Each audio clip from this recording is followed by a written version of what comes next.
Hey everyone, Skoggul here, and I'm doing another game. Gonna do Hecarim in the jungle.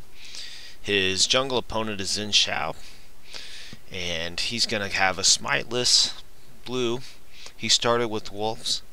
Usually when you do a smiteless blue, you go straight over to red. Ignore that stuff, that's just some of the oddities and glitches that come along with doing this game out of low replay. So anyhow, he goes and does his race afterwards. Usually, my strategy is go straight to the red.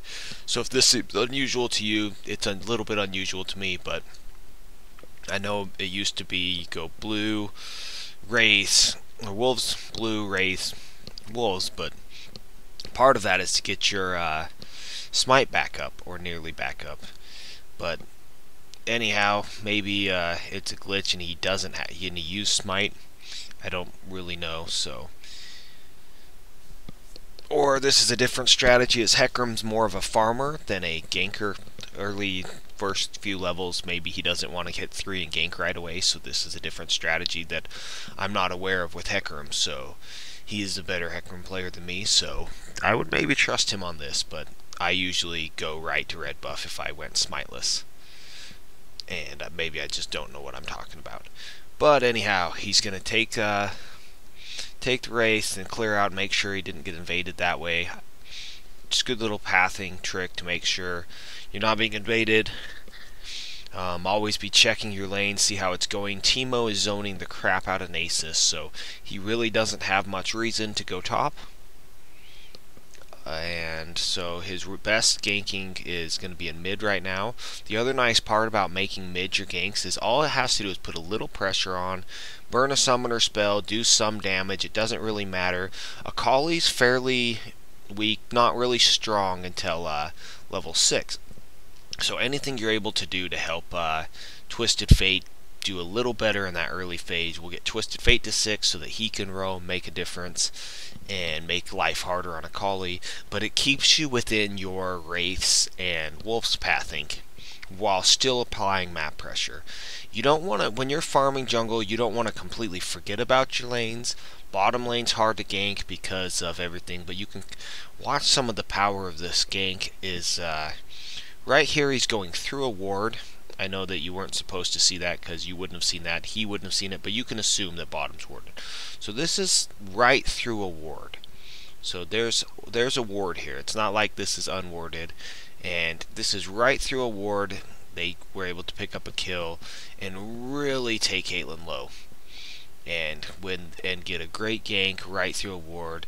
They saw Xin Zhao coming from mid though. This is where a little bit of a mistake. I mean, maybe they didn't because they just ganked. I saw it, but that's because I'm in spectator mode. It's funny how you have this perfect vision in spectator mode and you think you're amazing, but then you play and it's a lot harder. So anyhow, Caitlyn outplays them. Really good play. Xin Zhao comes in full life and just cleans up. That's really about all it takes.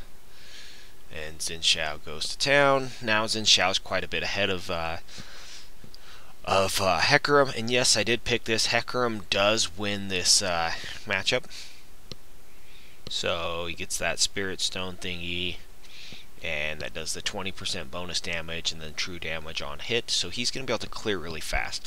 The big thing about Hecarim is he is a late game, not an early game champion, so it's not about your early game, mid game fights, dominate early, get every dragon, and be ahead because I have more gold. It's, I am Hecarim and I am going to be awesome, so just farm, farm, farm, get to late game, and win those fights. That's what Hecarim does the best. So here you just want to clear your camps. You want to either invade and smite, or you want to be smiting their golems or your big time it with your camps. You don't necessarily need it for your wolves and your wraiths. Hecarim clears those very easily. It's not a problem. So anyhow, mid could use help once they hit 6 because Akali is going to be a threat to Twisted Fate. Teemo needs no help at all and has Nasus completely shut down and zoned. In fact, Nasus doesn't even go top again this game, but you'll see that and what happens off of that. Bottom seems to be about even and could definitely use some pressure. It's going to be Xin Zhao or Hecarim could make the bottom turn either way. If the lanes are left alone, then you're leaving that to chance. So as the jungler, don't leave it to chance. Go make a play. Blue's back up, so you want to be donating that to TF, or if, depending on your style, what mid you have, you want to be taking it, but TF's a great person to put blue buff onto.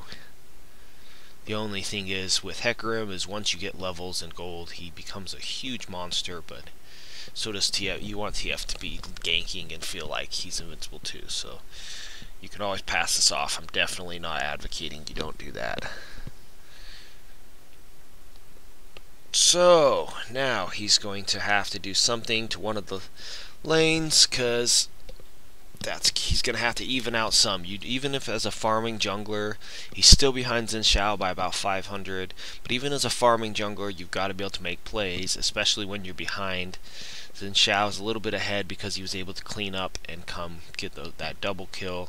So those 2 kills were able to make Xin Zhao put himself ahead of Hecarim. And Heck needs to come make this play. So here he's just going to come through with a lane gank. And even if they saw this coming, the speed up and the Caitlyn net are not enough to get away from the fear. It took one good step and an easy kill. Unfortunately, it went to Janna. That was the only unfortunate part about that, is it went to Janna. Otherwise, great gank. And every time your ult's up, you can pull off some pretty cool stuff. And he can just power through. Like, bottom lane's so protected, so warded. There's a support there to help save you. Lux is a great support for a shield, has a stun, has a slow, didn't matter. Hecarim can just kind of overpower as long as he has teammates to follow up. He can take a couple tower hits, it's not the biggest deal.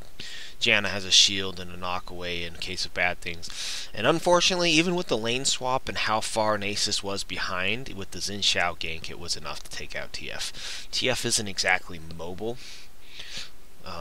But always, when stuff like that happens, it's not like you're cheering for it to happen, but always go in and get the gold and experience from the creep wave. This is the best source for your team of gold and experience, is the lane waves, not your jungle camps. So the lane waves are a priority over your jungle camps. So if they're roaming or they're gone, you just want to be picking those up as often as you can. The jungle camps can wait a second. You can always grab your creep waves from the lanes if they're available to you, and your teammates aren't there to get them. You should be getting them.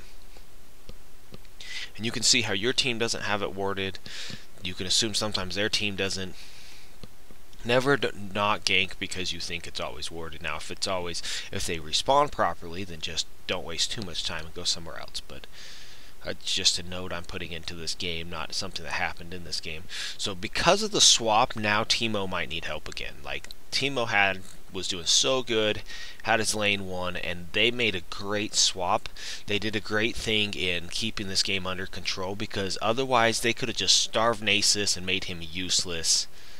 And he turned around because Xin Zhao was spotted.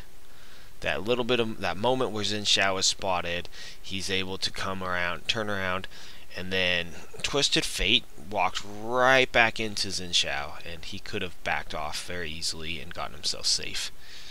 So sometimes you just need to disengage. You need to just walk away from a situation and not go back in. But this isn't a video for Twisted Fate, this is a video for Hecarim, so he was able to clear out half that wave, which actually helps him get to late game. And if Twisted Fate's going to keep doing that, just go ahead, push to the tower. Maybe you can deny them some experience, but teleport is the only reason you couldn't get that wave to the tower. Good job by Nasus, because now he'll pick up the whole wave. Otherwise, he wouldn't have gotten there. You would have got, like, that would have pushed that to the tower and denied some experience and gold. So that's why Hecarim did the right thing by pushing, and it at least gave him experience and gold. So Hecarim is now catching up more. He upgraded his item. He's going for his Q max. W is his late game presence, and that makes you kind of into God mode, which you see Hecarim do. He walks in with W, just heals a ton. Q is what clears your camps and the creep waves and does his damage, so that's why his Q's going up, and it's why Sheens get built on him so much. You'll see Iceborne gauntlets and stuff and different items. can see a lot of builds with him, but the Sheen is such a great item on him because you can do so much burst damage with just the Sheen.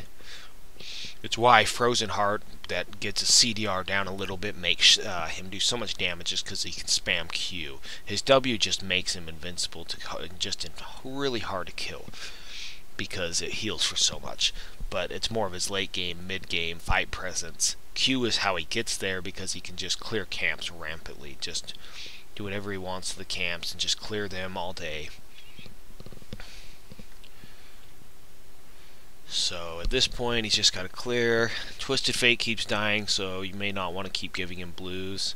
Plus he had to defend mid, and if with Xin Zhao running around, you may not want to leave that open long. Never leave them open for very long. It's not like the other team's just going to It's not like you're playing bots where they just leave the camps alone. You can't just leave it for a teammate to get at their convenience. You've got to be clearing stuff. So Nasus is in mid. You see a Akali top. Akali can kill Teemo pretty much whenever they want. Your team has the Vision War down at Dragon, so you could go for that play, but Akali's trying to take top and Teemo's pinging it. He goes top, but you got to realize if you show top and that bottom tower's gone, there's no real protection. Your team can't necessarily engage them because they will be outnumbered. But Akali is the biggest champion in the game, so that's a free dragon for the other team. Xin Zhao went straight for the dragon, and that's going to be 4-on-3 as soon as that happens, because Teemo's top, and he's actually fairly strong, and that leaves your smite is top, and you just have no real contest. You just have to give up a free dragon. It does save the tower, though, and Teemo does the right thing and goes straight for the tower in response to that. So after that, they're going to get one more fight, and then I'll end this video, but I hope you learned something about Hecarim and jungling and some of the chaos that happens via jungling. But you can see how Hecarim's actually past Xin Zhao, even though they just got that dragon. So he's going to run into this fight, and they're fairly low. But Nasus goes right in because he's Nasus, and he's able to pick up Xin Zhao. But he took a lot of damage from Caitlyn, so a free kill back in return. And Caitlyn's able to get herself out. And it's a 2-for-1. But they were able to pick up Lux on the back end of it. And Nasus does a lot of damage to Varus, but with the flash, Varus gets away. And he doesn't want to chase because he doesn't know where a few people are. And the fight ends up going okay. Anyhow, that's the end of this video. Take care.